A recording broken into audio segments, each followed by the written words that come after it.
Mesdames et messieurs, merci pour votre fidélité, pour votre magazine féminin. Les femmes dans la société qui se démarquent pour le bien de l'autre existent. Parmi celles-ci, nous recevons ce jour Madame Nana Chaudou, qui a donné sa vie et sa vocation pour le bien-être de toutes ces femmes qui sont prises pendant longtemps dans des hôpitaux, peut-être dans des prisons, et nous la recevons sur ce plateau de Féminin. Bienvenue Madame Nana Chaudou. Merci beaucoup, je vous remercie. Vous êtes présidente de l'ONG Bomoy. D'où vous est venue cette idée? Alors, d'où m'est venue cette idée? Alors, il est à savoir déjà que toute inspiration, tout ce que je reçois me vient de Dieu, hein. Je vais commencer par le dire parce que voilà, c'est très important, je suis croyante. Sinon, de par mon parcours professionnel, en fait, j'ai toujours travaillé dans une structure internationale. En l'occurrence, l'OCDE, qui est l'Organisation de coopération et développement économique, qui est basée à Paris, où nous travaillons avec la Banque mondiale et les Nations unies. J'y ai travaillé depuis 2002 déjà, en qualité de coordinatrice de projet. De par ma profession, j'ai été amenée à travailler avec différents pays en voie de développement, on va dire, différents pays d'Afrique, différents pays membres du G20. Et au fur et à mesure de mon travail, j'ai constaté en fait les carences, on va dire, les manques qu'il y avait dans différents pays, également les richesses de ces pays-là. Mais comme dans toute chose, il y a des côtés positifs et des côtés négatifs. Donc voyant un petit peu ce qui manquait dans le côté social, on va dire, j'ai décelé certains champs d'action où il était encore possible d'œuvrer pour aider la population. Et parmi ces champs d'action, effectivement, il y a dans l'action sociale, en tout cas, j'ai décelé la santé, l'éducation et certaines actions sociales que je fais actuellement. Vous êtes revenu à la source Bomoy, Oui. la vie en lingala. Oui. Est-ce qu'il y a une autre connotation ou bien c'est ce que je viens de C'est définir? tout à fait cela, c'est tout à fait cela. Vous savez, comme je viens de le dire, travaillant au départ dans un milieu, dans un domaine international, à un niveau mondial, j'ai voulu en fait redescendre sur terre, on va dire. J'ai voulu concrétiser mes actions et pouvoir en palper les réalisations, pouvoir en palper en fait les avantages produits pour les bénéficiaires envers qui mes actions étaient portées. Donc je suis redescendue à cette échelle nationale, en l'occurrence mon pays d'origine, la RDC Congo, où j'ai voulu en fait mettre en place des actions concrètes. Il est vrai que l'ONG est basée sur les OMD, les objectifs du millénaire pour le développement, qui ont été récemment reconduits sous forme de ODD, les objectifs de développement durable, parmi lesquels nous pouvons citer la réduction de la pauvreté, nous pouvons également citer la réduction de la mortalité infantile, la réduction de la mortalité maternelle, mais également et surtout ce qui me tient à cœur également, c'est l'accès à l'éducation pour tous. L'éducation pour moi est la base que l'on peut vraiment, c'est la base de l'humanité, on va dire.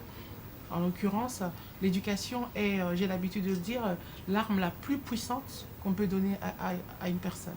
Oui, l'éducation pour tous, oui, mais est-ce que c'est par la création d'écoles, c'est par leur construction ou bien c'est pour motiver le gouvernement ou certaines structures à pouvoir sensibiliser les gens à envoyer les enfants à l'école?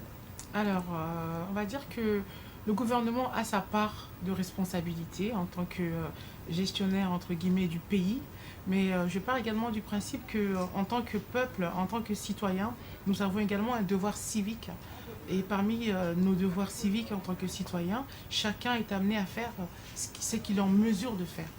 Et parmi mes possibilités, je me dis que pourquoi ne pas équiper un enfant d'un bagage intellectuel afin de faire de cet enfant qui aujourd'hui a du mal à se nourrir, qui aujourd'hui a du mal à aller à l'école, pourquoi ne pas en faire, l'équiper justement d'un bagage intellectuel afin d'en faire non pas un spectateur, mais un acteur économique de demain. Pour répondre à votre question, donc, l'éducation, je n'agis pas dans le sens des implantations d'écoles ou autres. Ça viendra, je l'espère, plus tard, que Dieu me préserve et me soutienne dans cette perspective. Mais dans un premier temps, ce que nous faisons dans le cadre de l'éducation, c'est quoi précisément? Nous avons diverses catégories d'enfants. Nous avons des enfants qui sont dits shege. Ici au Congo, tout le monde connaît les shege. Ce sont les enfants des rues. Voilà, il y a des enfants, il y a des orphelins dont les parents sont décédés. Il y a également des enfants sorciers, entre guillemets. Alors ça va être tantôt qui provient d'une famille où le père est décédé, la mère se remarie, le beau-père traite l'enfant de sorcier, ou inversement, ça va être la belle-mère qui va traiter l'enfant de sorcier, cet enfant va être mis à la porte, va être maltraité, mis à la porte. Alors l'ONG Bomoi, qu'est-ce qu'elle fait exactement dans le cadre de l'éducation?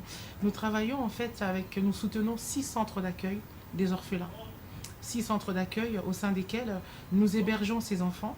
Comment dirais-je, nous nous déployons afin que ces enfants aient au minimum un repas par jour. Et ces enfants-là, nous souhaitons les scolariser. Alors pourquoi je dis nous souhaitons les scolariser? Un enfant qui a vécu les dures réalités de la vie, un enfant qui est passé par la rue, un enfant qui a perdu sa mère dans des conditions atroces, ou son père, qui a été maltraité dans une famille d'accueil, ou maltraité par un beau-père ou une belle-mère, a été détruit quelque part. C'est un enfant qu'il va falloir reconstruire. Donc ces enfants-là sont d'abord placés dans un centre d'accueil ouvert. Qu'est-ce qu'un centre d'accueil ouvert? C'est un centre d'accueil où cet enfant va être amené à beaucoup parler avec les animateurs. On va beaucoup faire ressortir en fait son vécu, son mal vécu, son ressenti, toutes ses souffrances en fait, afin de préparer l'enfant à une réinsertion dans la société, si je puis dire. Et une fois que ce travail aura été fait, une fois qu'on aura estimé l'enfant à même d'être scolarisé, à ce moment-là, cet enfant-là va être transféré dans un centre qui est dit fermé, qui s'apparente à un internat. L'enfant restera là, il aura des droits de sortie, voilà, sous autorisation des animateurs qui sont là.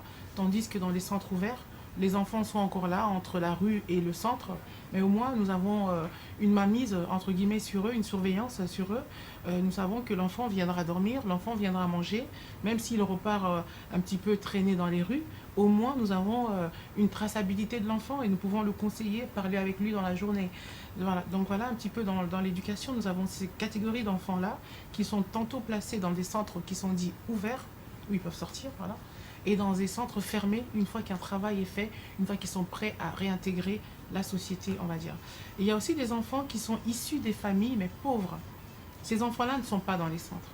Ces enfants-là sont dans leur famille, mais les parents n'ont pas les moyens de les scolariser. Les parents ont du mal à les nourrir déjà. Les parents ont du mal à payer, vous savez ici, les frais de scolarisation, les uniformes, ce qui est requis, les fournitures scolaires. Donc ces enfants-là, en fait, nous les prenons en charge également. Ils restent dans leur famille, ils restent dans les structures familiales, mais nous faisons des actions comme ça, où nous venons annuellement scolariser un certain nombre d'enfants.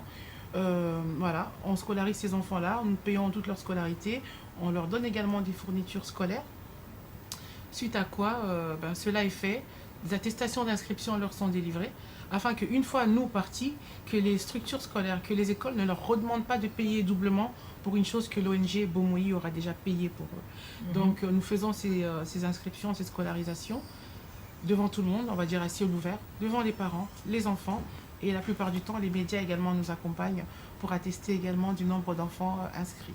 Voilà. Je vous prie à présent de suivre ce portrait que Madame Nana Chaudou nous décline.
Je reviens à vous, vous vous penchez plus sur les ODD. Est-ce qu'un pays en développement comme le nôtre arrivera à atteindre ses objectifs? Bien sûr. Alors déjà, il est à savoir que, j'ai envie de dire, nous ne sommes pas un pays en développement. Laissons les autres dire que nous sommes un pays en développement, parce que qu'est-ce que le développement? La RDC, la République démocratique du Congo, est l'un des pays les plus riches au monde. Nous nous tenons présentement assises, vous et moi, sur des ressources naturelles inquantifiables. Inquantifiables, une richesse énorme dont le monde entier a besoin. Dont le monde entier a besoin. Et donc, pour revenir à votre question, non, nous ne sommes pas du tout un pays en voie de développement. Nous sommes un pays riche qui a simplement besoin de restructuration. Et comment Bomoi va changer cette assertion auprès des grands bailleurs avec qui vous travaillez peut-être? Alors, Et déjà, pas peut-être parce que vous travaillez déjà avec la Banque mondiale et les autres grandes structures, mais on traite la RDC d'un pays en développement. Comment changer cette donne? d'accord. Alors, rectifions une chose, hein. Je suis là présentement pour Bomoi. Oui. Alors, Bomoi ne travaille pas avec les banques, C'est un avec point la de Banque vue. mondiale. Dans le parcours, Dans mon vous parcours êtes professionnel, passé dans oui, la bien Banque sûr, voilà, mondiale ok, et tout. d'accord. Donc cela est Oui, entré en effectivement, vous et dans ça- vos actions. Effectivement, ça fait partie de mon réseau, ça fait partie de mon réseau. Mais là, présentement, je ne suis pas, pour des actions que je mène, subventionnée par la Banque mondiale ou autre. Alors, quant à savoir ce que Bomoi va faire pour changer cet état des faits de la RDC, Bomoi n'a pas du tout une visée politique.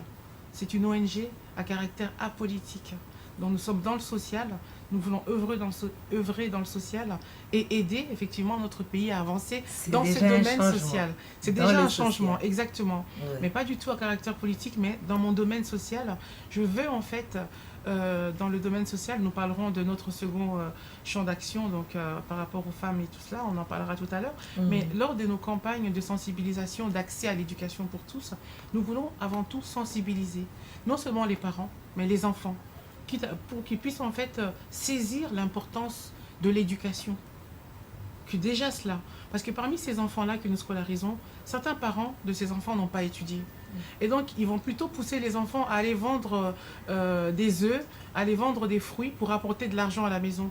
Mais on a un travail à faire avec ces parents afin de leur faire comprendre, en fait, de les rééduquer, de les éduquer pour qu'ils comprennent, en fait, que l'éducation est le meilleur bagage dont ils peuvent doter leurs enfants pour que ces enfants-là qui souffrent aujourd'hui, qui galèrent aujourd'hui, soient les acteurs économiques de demain. Et en fait, cette prise de conscience, en fait, est un travail énorme qui est à faire avec les parents. Donc déjà, effectivement, oui, à ce niveau-là, nous contribuons à changer les mentalités. Il y a un travail d'éducation qui est fait, il y a un travail de rééducation qui est fait, et il y a un travail qui porte à l'éveil des consciences des parents, des enfants, de la population congolaise. Est-ce que ces parents comprennent votre message, surtout que l'on sait que les tares dans notre société privilégient plus les jeunes garçons au lieu des filles? Ça, c'est une absurdité, ça. C'est vraiment une absurdité, effectivement, parce que filles et garçons, nous sommes égaux, nous sommes tous des êtres humains. Ce qu'un garçon peut apporter à la société, une fille peut tout autant bien le faire, si pas mieux d'ailleurs. Bon. Je ne suis pas féministe. Donc voilà, donc sur ce point de vue-là, je trouve que c'est vraiment une absurdité. Ça fait partie des choses à changer dans la société congolaise, on va dire africaine d'ailleurs, parce que voilà, c'est un point de vue qui peut être élargi à l'Afrique et peut-être parfois aussi certaines personnes dans le monde occidental aussi. Donc pour revenir à cela, donc moi je dirais que non, c'est un travail en fait. C'est un énorme travail qui est fait et qui est souvent négligé en fait. Hein. On se dit non, tout ça la caca et tout ça, non. Tout ça la caca, dont l'enfant rapportera plus à la famille s'il est dehors en train de vendre. Alors un travail qui est fait aussi, qui est un projet que j'ai développé et que j'aimerais voir un petit peu ce qui est faisable là-dessus avec nos autorités ici en RDC. Et je lance un appel par rapport à ce projet-là. Ces mamans-là, ces familles en fait, qui empêchent leurs enfants d'aller à l'école et qui veulent les envoyer plutôt dans la rue pour aller vendre des fruits, aller vendre de la marchandise, pour leur amener de quoi se nourrir le soir. Ça peut se comprendre, mais moi je ne le comprends pas. Alors c'est pour cela qu'il y a un projet que je suis en train de mettre en place de coopératif. Constituer ces mamans en coopératif, constituer les papas en coopératifs afin que ceux qui ne trouvent pas de travail puissent être constitués en diverses formes de coopératifs et travailler eux parents pendant que les enfants sont à l'école, que les parents puissent travailler dans ces coopératifs afin qu'ils aient de quoi nourrir leur famille à la fin du mois. Ce qui résoudrait ce problème des parents qui empêchent leurs enfants d'aller à l'école. Parce qu'il ne s'agit pas de dire nous scolarisons les enfants. Une fois les frais de scolarisation payés, mais ces parents peuvent dire non, tu restes là, on a besoin de toi pour aller vendre au marché. Mais comment faire pour pallier à ce problème? Et c'est cela le projet que je présente. Ce projet de constitution de ces parents nécessiteux en coopérative. Ça peut être des mamans maraîchères, ça peut être des femmes couturières, des ateliers de couture, ça peut être des ateliers de fabrication de savon artisanal. Je travaille sur ce projet-là pour vraiment à la racine, aller à la racine du problème. Et la racine du problème, ce sont effectivement les moyens de subsistance de ces familles. Ce sont là déjà quelques actions de votre structure Bomoy. Mais quelle est la particularité La particularité de quoi exactement? de Des votre actions? structure Bomoy? Alors, Non, Bomoy, parce qu'il y a plusieurs organisations Oui. qui s'occupent de l'éducation, Oui. qui s'occupent de la santé. Mais pour sortir du lot, Bomoy d'accord. fait quoi pour donner le sourire? Ben, Bomoy est simplement vrai, j'ai envie de dire. On est vrai, tout simplement. Alors, il peut y avoir une multitude de structures qui œuvrent dans tel ou tel domaine. On peut œuvrer dans les mêmes domaines, dans les mêmes champs d'action, mais j'ai l'habitude de dire que l'océan est formé de plusieurs gouttes d'eau. Et chacune des actions que chaque structure peut mener, moi, je les encourage. Je ne travaille pas du tout en concurrence ou en rivalité avec quelque structure que ce soit. Bien au contraire, je suis prête à les encourager. Donc, n'hésitez pas à contacter Bomoyi si vous avez besoin d'encouragement, si vous avez besoin d'idées, si vous avez besoin voilà, de monter tel ou tel projet. Le Congo a besoin que tous nous puissions nous lever pour Mettre la mener main à la justement pâte. ce genre d'action et mettre la main à la pâte. N'attendons pas tout du gouvernement. Ne croisons pas les bras en se disant que les autres vont faire. Parce que si tout le monde se dit que les autres vont faire, finalement, personne ne fait rien. Et donc voilà, je ne sais pas maintenant pour répondre à la question quelle est cette particularité que je peux vous dire que Bomoyi peut prétendre avoir. J'ai Bomoyi simplement, est vrai. Bomoyi est vrai. J'ai simplement une seule prétention, c'est de aimer mon prochain. Voilà ma prétention. Ce que je fais, je le fais de tout cœur. Je le fais de tout cœur. J'y mets de ma poche et j'agis avec le peu de moyens que j'ai. C'est vrai que j'ai des grandes visions, j'ai des grandes, comment dirais-je, perspectives d'action. Mais tout à l'heure, je faisais encore le point avec mon équipe. Je suis obligée de réduire mes prétentions. Je suis obligée de réduire mes planifications d'action parce que je ne peux compter pour l'instant, en tout cas dans ce champ d'éducation, je ne peux compter que sur moi-même. Et donc, je réduis mes prétentions et j'agis en fonction de ce que j'ai à disposition et je pose les actions que je peux poser sans compter sur les autres dans un premier temps. Après, j'accueille toutes les bonnes volontés qui veulent s'associer à moi, toutes les personnes qui veulent aider, qui veulent financer les actions que je pose parce que je les pose en toute transparence, toujours accompagné des médias, toujours en faisant des comptes rendus. J'ai un site internet, on en parlera tout à l'heure, tout est transparent. Et quelles sont les difficultés de Bomoy? Alors les difficultés, elles sont forcément budgétaires. Parce qu'on veut toujours bien faire, on veut aider tout le monde, mais on ne peut pas aider tout le monde. Lorsqu'on mène ce genre d'action, je veux dire, si je veux scolariser 200 enfants et que je ne dispose que d'un budget de scolarisation de 100 enfants, Oula. j'aurais mal au cœur, mais je ne pourrais pas forcer les directeurs des écoles d'admettre ces enfants en scolarisation si je n'ai pas les moyens de payer ces enfants-là. Donc l'argent, c'est effectivement le nerf de la guerre. Et nos difficultés, il est vrai que je cherche à rallier l'État à notre cause. Donc voir dans quelle mesure est-ce qu'on peut avoir des fonds, des subventions de l'État congolais dans un premier temps, qui est un pays souverain, avec la richesse que nous disposons ici au Congo. Je pense que l'État peut également aider ce genre de structures comme l'ONG Bomoyi à avancer et à travailler ensemble en fait, à travailler ensemble pour le changement dans notre pays. Je n'ai pas la prétention de le faire seul ou de pouvoir le faire seul. Je ne demande qu'à œuvrer en collaboration pour pouvoir y arriver. Donc parmi nos difficultés, il est vrai, nous attendons. La population sait ce que nous faisons. La RDC sait ce que nous faisons. Les autorités savent ce que nous faisons, qu'ils prennent contact avec nous. Et puis voilà. Et qu'est-ce que vous faites pour contacter vos cibles? Vous avez parlé tantôt de certaines familles démunies que vous soutenez. Il y a déjà vos équipes qui descendent sur terrain ou bien vous sélectionnez un certain nombre de personnes ou quoi? Comment vous faites? Mais alors, vous savez bien, vous savez mieux que moi d'ailleurs, que vous maîtrisez mieux la RDC que moi, il y a déjà ce principe de quartier d'habitation. vous avez des zones d'habitation périphériques, vous avez des zones d'habitation en centre-ville. En fonction de la répartition géographique, nous pouvons savoir et localiser les populations nécessiteuses. Donc c'est déjà un de nos critères en fait de choix par rapport à notre ciblage de public et de bénéficiaires, notamment par rapport à la scolarisation des enfants qui sont issus de familles pauvres et des familles nécessiteuses. Donc nous basons dans un premier temps sur le critère géographique pour voir en fonction des quartiers d'habitation. La récente action que nous avions faite, c'était dans le quartier de Kinkole. Voilà, Kinkole, où nous avons scolarisé là-bas plus de 200 enfants avec des fournitures scolaires et tout cela, devant parents, enfants et responsables des établissements. Et voilà, je pense qu'un des critères, c'est déjà ça. Ensuite, nous avons également au sein de l'équipe Bomoyi, ici au Congo, le bouche à oreille, simplement. Le bouche à oreille, voilà, nous savons qu'il y a une telle nécessité dans telle ou telle famille, ben, nous prenons en compte ces différents cas. Par rapport au centre d'accueil que nous soutenons, eh ben, il faut savoir qu'on en a 6 exactement. On soutient 6 centres d'accueil exactement, qui sont repartis dans 3 communes. Et parmi ces communes, donc, nous avons la commune de Giringiri, nous avons 2 centres à Giringiri, nous avons 2 centres dans la commune de Bumbu, nous avons 2 centres dans la commune de, donc j'ai cité Giringiri, Bumbu, Kasavubu. Voilà, on a Popokabaka, on a Irebu, on a Giangara, donc dans différents, en fait, si vous voulez, différents quartiers de ces villes, nous soutenons déjà ces orphelins-là. Donc nous avons simplement ces structures-là existantes déjà où nous allons appuyer et renforcer le fonctionnement quotidien de ces structures. Après, on a plusieurs quartiers encore qu'on n'a pas fait par rapport aux familles nécessiteuses. On a fait Kinkole, on est en train d'élargir nos recherches pour nous déployer vers d'autres zones également, dans les zones de Passa, je ne sais pas si vous connaissez, hein. Oui, oui. Voilà, donc on va s'élargir vers Passa, on va s'élargir vers d'autres zones du côté de, enfin, en montant vers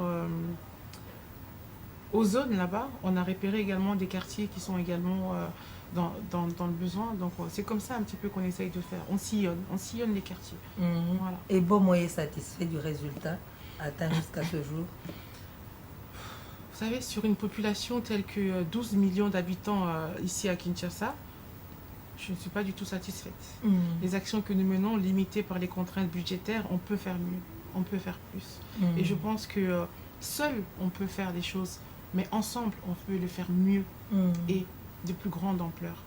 Donc j'appelle vraiment à la mobilisation de tous afin que nos actions puissent avoir une plus grande portée et impacter et changer plus de familles. Donner à une autre, c'est une grâce et peut-être une main de Dieu qui vous guide.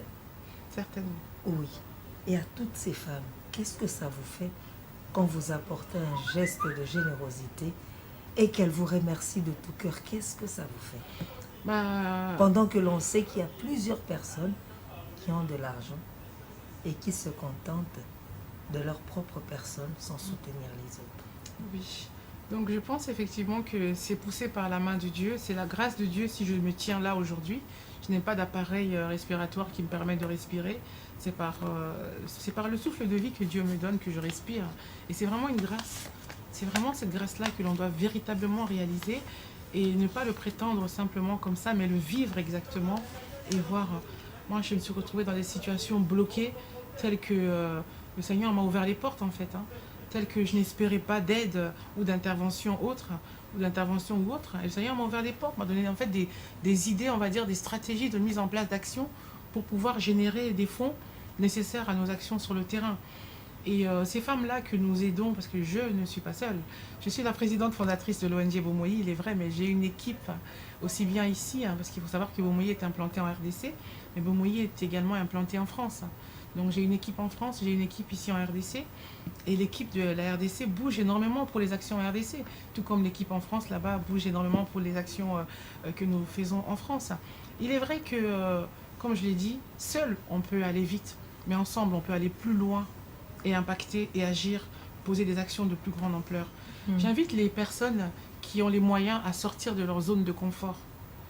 Voilà, ils ont des moyens, ces personnes-là ont des moyens, elles pourraient aider leurs prochains, mais elles ne le font pas. Elles se contentent de leurs moyens, prétendant tantôt que voilà, ils n'ont qu'à trouver du travail pour se suffire à eux-mêmes ou autre.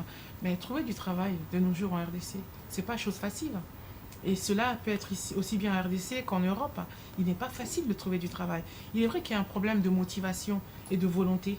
Il y a des personnes, effectivement, croient que la manne va tomber du ciel comme autrefois pour se nourrir et ne cherchent pas forcément du travail. Il y en a d'autres qui veulent, qui aimeraient bien faire quelque chose, mais qui n'en ont pas les capacités intellectuelles.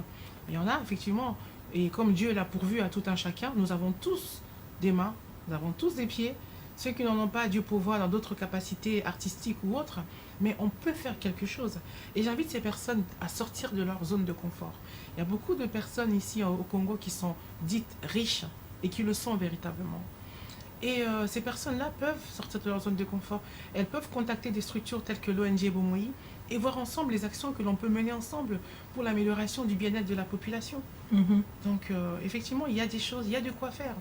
Le Congo renferme beaucoup de richesses, énormément de richesses dont l'Europe tout entière réunie a besoin, dont les États-Unis ont besoin.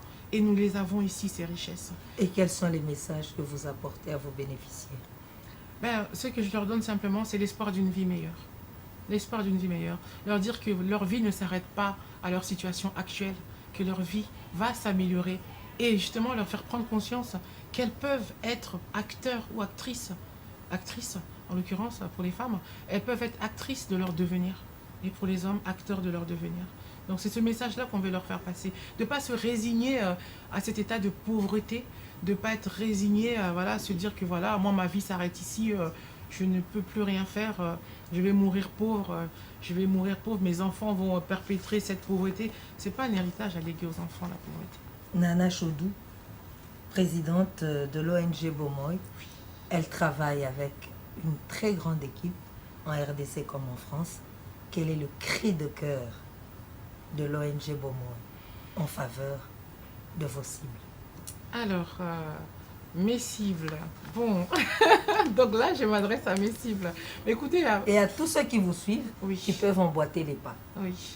J'encourage tout un chacun à entreprendre. J'encourage tout un chacun à entreprendre. Que ce soit des jeunes étudiants universitaires, que ce soit des jeunes sortis de l'université, mais lancez-vous dans l'entrepreneuriat. Si le monde du travail vous ferme des portes, vous avez déposé autant de CV que possible, vous avez déposé autant de lettres de motivation que possible, cela n'aboutit pas. Mais posez-vous la question de savoir si peut-être que le Seigneur vous veut dans l'entrepreneuriat. Il y a beaucoup de domaines dans lesquels on peut entreprendre ici au Congo. Énormément de domaines. Alors, une chose... J'apprécie votre tableau qui est derrière vous avec cette maman maraîchère en train de s'occuper de son jardin ou de son champ. Le sous-sol du Congo est très très fertile. Chacun de vous, chaque peuple congolais là où il habite, derrière sa maison, a un petit bout de terre. Cela peut juste être de la taille de ma main. Mais cette terre-là, de la taille de ma main, le Seigneur y a déposé une fertilité incroyable. En Europe, on a besoin de mettre du fertilisant pour que les choses poussent. Tandis qu'en RDC, le sol est naturellement fertile. Mais commencez par prendre, ne serait-ce qu'un simple exemple. Une femme ménagère, alors elle veut préparer, elle va aller au marché pour acheter de la tomate, elle va acheter des oignons, elle va acheter des poireaux, elle va acheter du pondu et autres. Mais moi, je vous dis que derrière chez vous, vous pouvez planter ce pondu. Vous pouvez prendre juste une boule de tomate à 100 francs, 5 francs, 50 francs, une boule de tomate que vous ouvrez, vous enlevez les pépins. Vous faites sécher cela et vous le plantez chez vous. Ici au Congo, ça pousse vite. Au bout d'une semaine, au bout de 2 semaines, vous avez des tomates. Vous n'avez pas besoin d'aller au marché pour acheter de la tomate alors que vous avez une terre devant vous là qui peut vous faire pousser de la tomate. Pareil pour les oignons. Vous prenez un oignon. Vous laissez un oignon pendant 1 semaine ou 2 semaines. Vous la semez à terre. Elle repousse avec des oignons, avec 10 000 oignons. Vous n'aurez plus acheté des oignons. Donc la population congolaise a besoin j'ai envie de dire, d'éducation. Alors quand je dis éducation, c'est pas du tout négatif.